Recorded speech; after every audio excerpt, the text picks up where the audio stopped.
cenário, e aí eu reforço as palavras do professor, no cenário político em que nós temos o governo, o Congresso Nacional, o governo, o Congresso Nacional nas mãos. Isso já foi falado, acho que é um consenso em relação a isso. As dificuldades são enormes. A meu ver, na minha análise, né, um problema societal, sociedade brasileira, o cenário que se apresenta na sociedade brasileira, pós-impeachment, etc. Nós estamos colocando aqui. Então, o próprio professor Luiz, na sua fala, já no final da fala dele, ele levantou algo muito importante. Quando ele diz o seguinte: nós precisamos mobilizar, nós precisamos ampliar o diálogo para além da universidade, essa comunidade epistêmica, envolver os professores e os agentes que fazem parte da comunidade do ensino médio, porque eu concordo plenamente, eu acho que não faz sentido a gente discutir isso sem envolver, né, sistematicamente essa comunidade. Eu acho que isso é fundamental do ponto de vista estratégico, político, mas aí eu provoco com mais ainda. Eu acho que além da gente mobilizar as comunidades epistêmicas, como a professora disse, superar as querelas intestinais entre essas comunidades que brigam pelo poder, não é? A senhora colocou muito pertinentemente, eu provoco mais ainda. Eu acho que além de tudo isso, é necessário, a meu ver, mobilização de segmentos da sociedade. Eu acho que nós estamos diante de uma luta, professor, que não é só nossa, no sentido de que a gente possa vencer. Eu acho que é necessário que nós tenhamos essa mobilização, mas, a meu ver, é necessário a gente ampliá-la. Eu acho que, penso que se nós não conseguirmos ter apoio de amplos segmentos da sociedade para as nossas causas, eu vejo um cenário muito tenebroso. Até porque a mídia, a grande mídia, ela já desempenha um papel absolutamente perverso, né, de perturbar, de tornar perversa as colocações e as intervenções a favor desse projeto humanitário. Então eu gostaria muito de ouvir dos senhores, né, com essa mesma competência que vocês tiveram de tratar da questão específica das mudanças do plano, sobre esse lado estratégico, que eu chamo de político, para que a gente possa, sei lá, sustar, reverter, né, criar alguma maneira um cenário que não esteja favorável. Eu agradeço a atenção. Obrigado, professor Fábio. O professor Lecar pediu uma pequena parte, bastante breve, e aí depois eu passo em seguida para os nossos debatedores.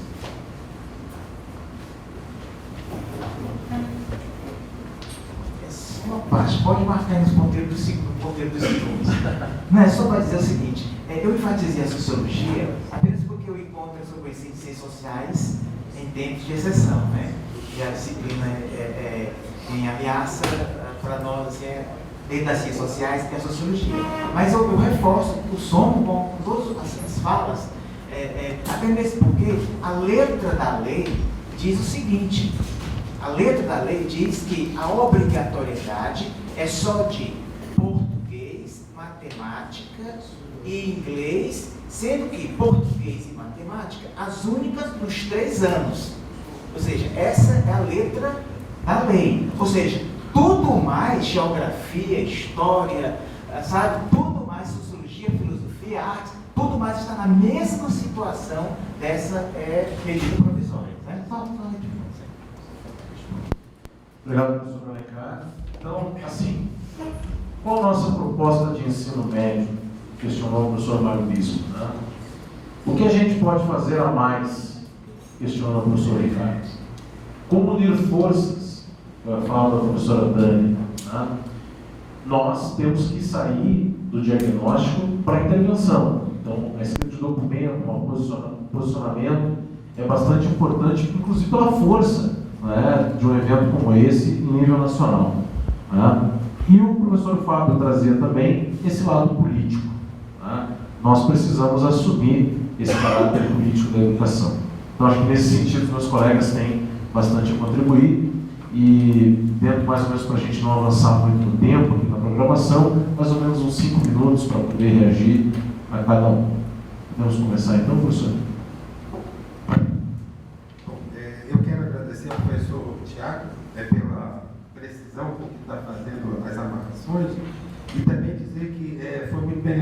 dizer, Tiago, quando você fala que a medida não nos pega de surpresa, eu quando falei de surpresa, mas eu acho que é muito mais perplexidade do que surpresa, né? Se a gente pensar, por exemplo, o que aconteceu, acho que no ano passado, na rapidez com que veio a discussão da Base Nacional Comum Curricular, todo mundo ficou perguntando assim, por que para ontem? Né?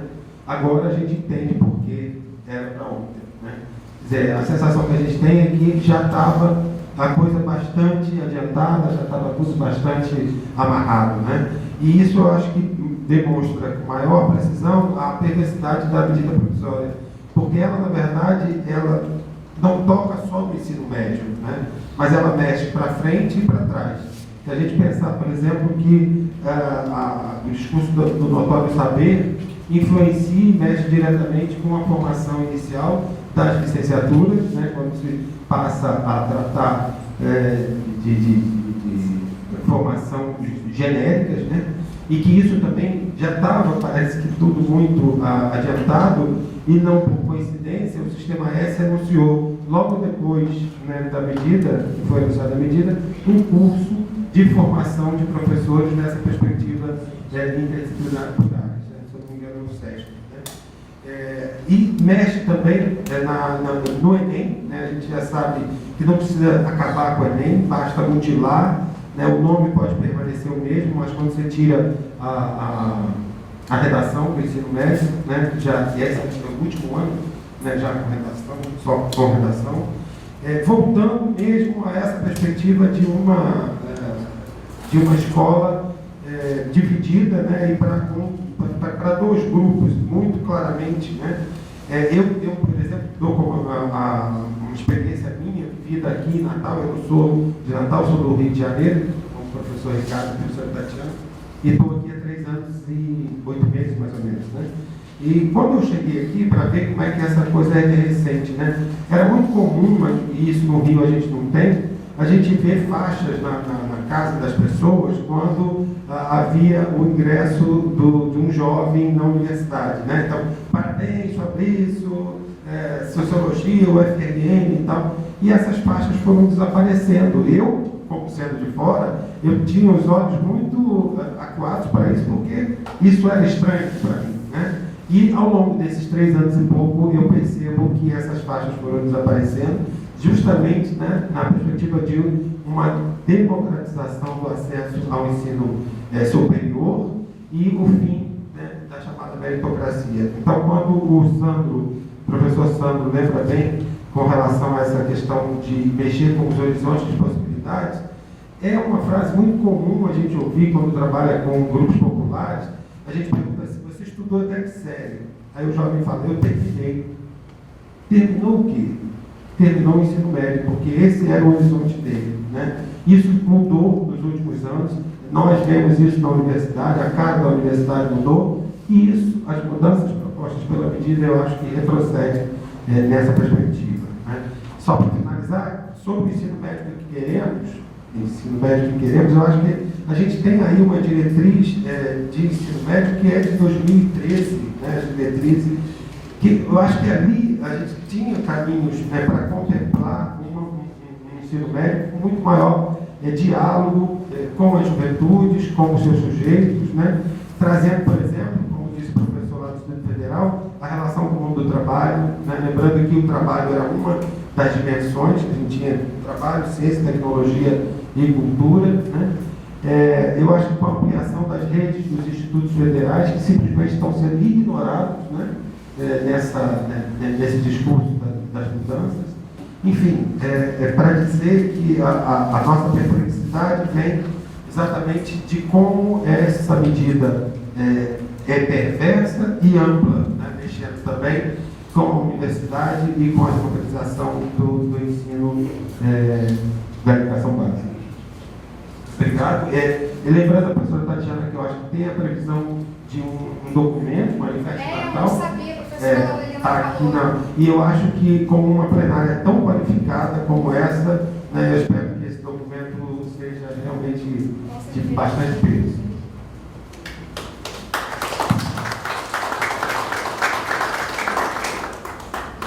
Bom, colegas, logo de cara quero agradecer mais uma vez o convite que foi feito.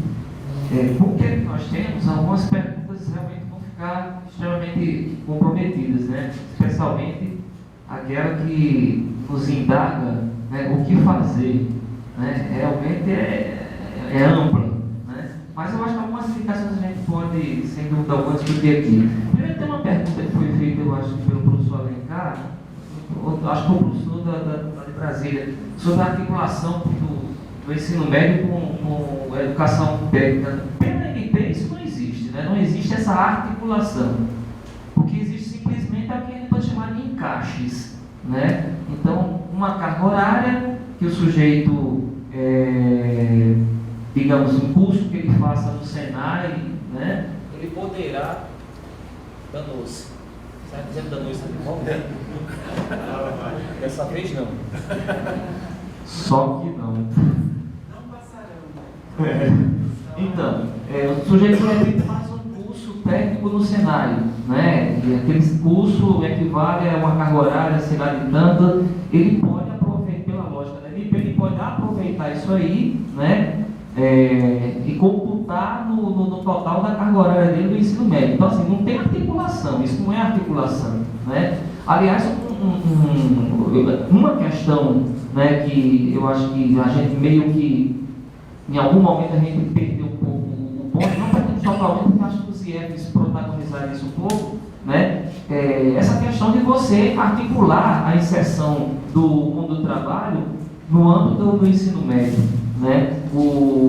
Alguns programas como o ProEja, por exemplo, alguns dos professores que participaram da discussão do ProEja têm uma discussão muito interessante sobre isso, né? A ideia é que você pode, né, de maneira qualificada, trazer a discussão do mundo do trabalho para dentro do ensino médio, né? E tratar isso não no sentido que se tratava na época da ditadura militar, no sentido da terminalidade do ensino médio, né? Mas no sentido de você se apropriar de como funciona o mundo do trabalho. Até porque, queiramos ou não, né, como a escola não é a escola que muda o sistema econômico de lugar nenhum, né, a gente não pode também perder de vista que o sujeito que entra na escola, ele tem essa perspectiva muito clara. Uma grande parte deles, dos sujeitos que estão na escola pública, eles estão atentos a isso aí. Eu vou terminar o ensino médio, quero entrar no trabalho, porque a minha família não pode esperar mais 4 anos eu fazendo universidade, não. Com minha capacidade de trabalho aqui, a toda a prova, né? A escola que está atenta ao sujeito está atenta, inclusive, a isso, a essas determinações que estão postas para ele. E é isso que ele vai esperar da escola, uma escola que esteja atenta para ele, né? Nesse sentido, eu acho que um dos elementos, e aí eu já vou avançar um pouquinho nessa questão das estratégias, né? Um dos elementos que eu acho que a gente precisa fazer é uma profunda revisão quando eu digo nossa, eu digo de uma certa cultura pedagógica que nós temos, né? Uma revisão, um distanciamento, uma conduta distante que nós temos muitas vezes com o nosso corpo de alunos, né? Eu falo muito do lugar da EJA, que é onde eu me insiro mais, né? O distanciamento, né, da escola para com os sujeitos que procuram a EJA é uma coisa temerosa, né? Temerosa. A escola ela não consegue perceber a diversidade desses sujeitos, né? A quantidade a riqueza, a variedade de mobilizações que os colocam dentro da escola, né? E quando eu digo isso em relação a EJA, mas para mim isso vale também para a escola regular, né? Eu acho que há um distanciamento muito grande. A relação que muitas vezes nós professores temos com alguns mecanismos extremamente interessantes dentro da escola é uma relação distante. Eu falo aqui, por exemplo, em relação ao projeto político-pedagógico, né? O hábito de se reunir coletivamente para pensar interdisciplinarmente as coisas, né? É algo que a gente acaba deixando para lá e se enfurna em nossas próprias disciplinas e vamos tocando o barco, né? Não superamos um certo caráter solitário da dinâmica de professores. Eu digo isso, inclusive, em relação à universidade também, né? É algo que vem já do processo formativo, né? Você encontrar professores da universidade se reunindo por semestre para pensar coletivamente as coisas é muito complicado, né? Isso vai se transformar transmitir também no âmbito das escolas da rede pública. Né? Então, essa prática ainda solitária, desarticulada, né? Eu acho que é algo que a gente precisa superar. E tem uma coisa que é uma definição política também. Né? Isso é uma definição política no âmbito da escola, ou seja, tentar se articular mais com os próprios colegas para pensar projetos coletivos, né? Pensar o projeto pedagógico da escola não como um documento que se envia para a secretaria, mas algo que se materializa nas práticas. Né? E tem uma definição política mais ampla também. Né? Eu acho que esses últimos anos mostram para todos nós que um afastamento nosso em relação aos espaços políticos nos trazem prejuízos enormes, não é? Então, é preciso nós entrarmos mais na política, nos espaços da política, inclusive nos espaços partidários, né?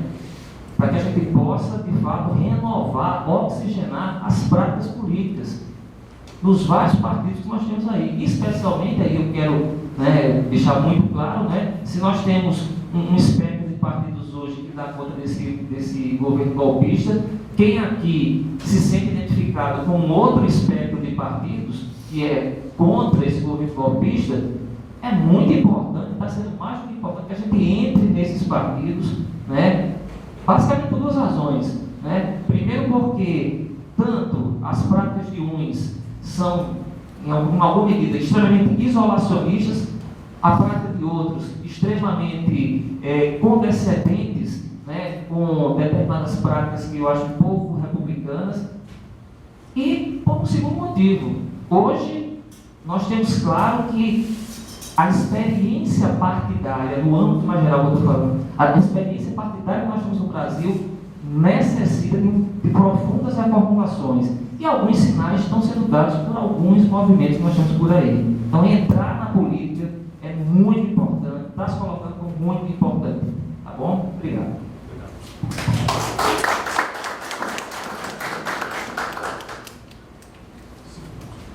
Vou até marcar aqui para... bom, eu queria primeiro começar agradecendo a professora Ana Alderina pelo contato, agradecendo a professora Carla pela gentileza. Eu sou um sujeito um tanto perdido geograficamente, fico ali no zap, meu Deus, como é que eu faço para sair daqui, como é que eu faço para chegar aí? Estão sempre ali presentes.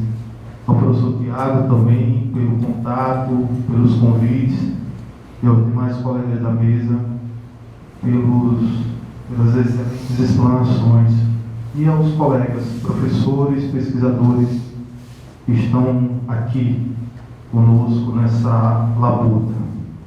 Bom, eu queria pegar alguns pontos das falas. Eu vou começar com vamos dizer assim, uma problematização que eu acabei não fazendo, que é quando a gente fala sobre escola sem partido. Eu estava fazendo um mini projeto aí, um trabalho de pesquisa, e no portal Educação e Participação eu encontrei menção a mais de 15 estados que tinham projetos de lei baseados no Escola Sem Partido.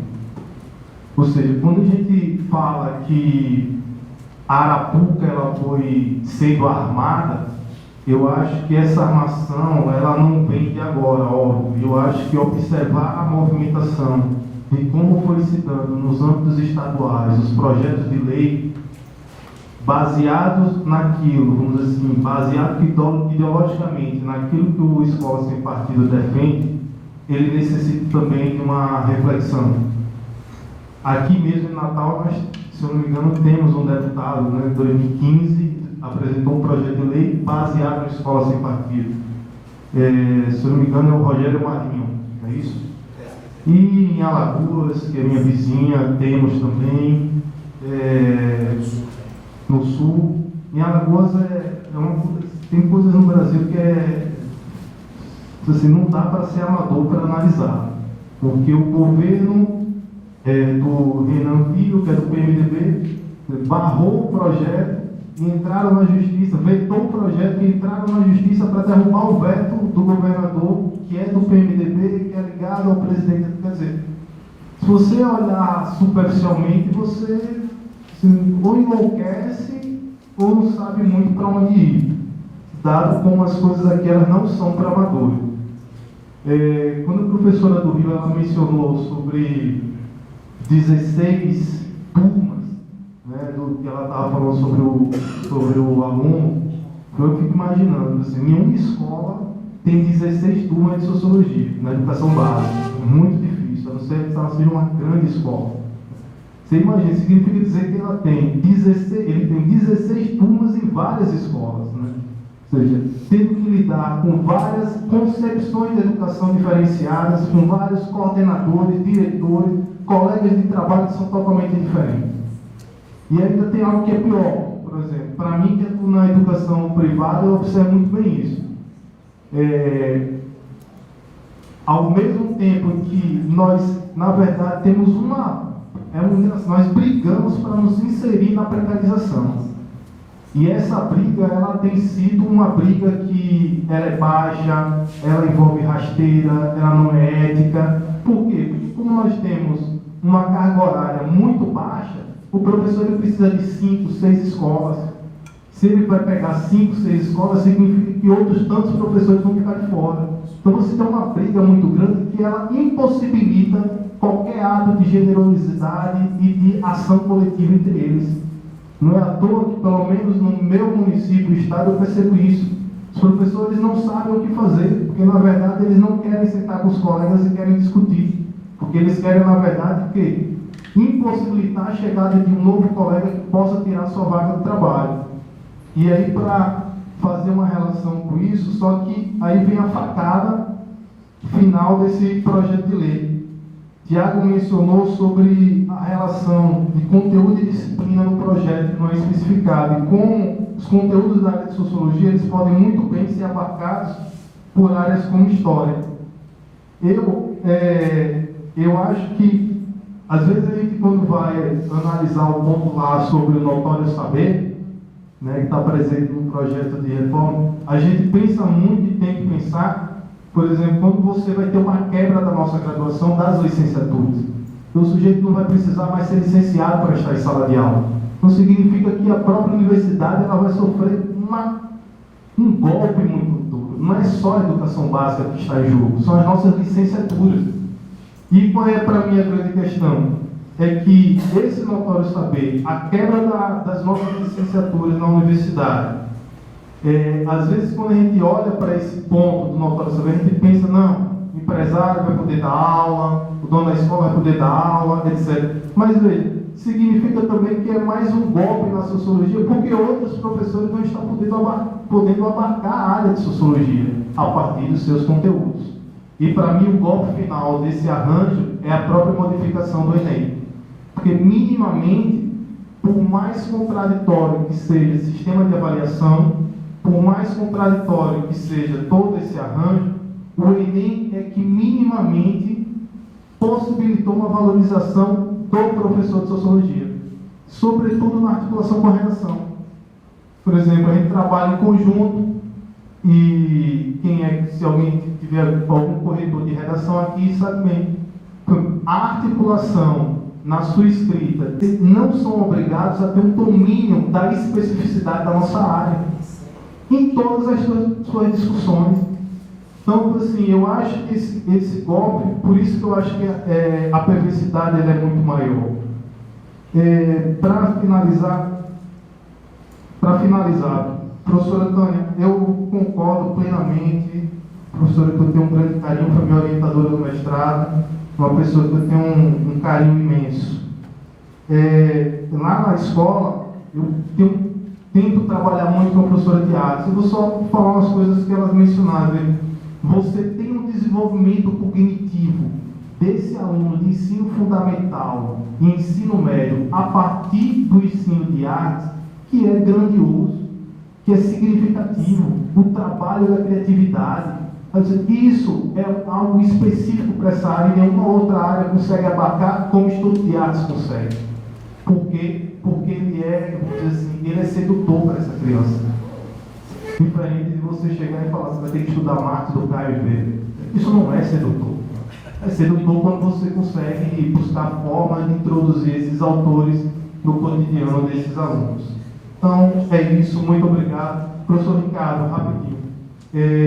Eu concordo com a sua fala. Eu acho que desde 2013 nós temos uma grande novidade, que é o protagonismo da juventude no Brasil. Só que esse protagonismo, ele não significa ser um protagonismo pela esquerda. Significa que nós temos uma polarização clara, porque ao mesmo tempo que você tem o crescimento das ocupações, nós temos também o crescimento dos movimentos contrários às ocupações, que vão ser amplamente disseminados pela mídia. Né? Então, assim, eu acho que há essa polarização clara no Brasil, ela está na política e ela está também presente no cotidiano dessa juventude. Muito obrigado.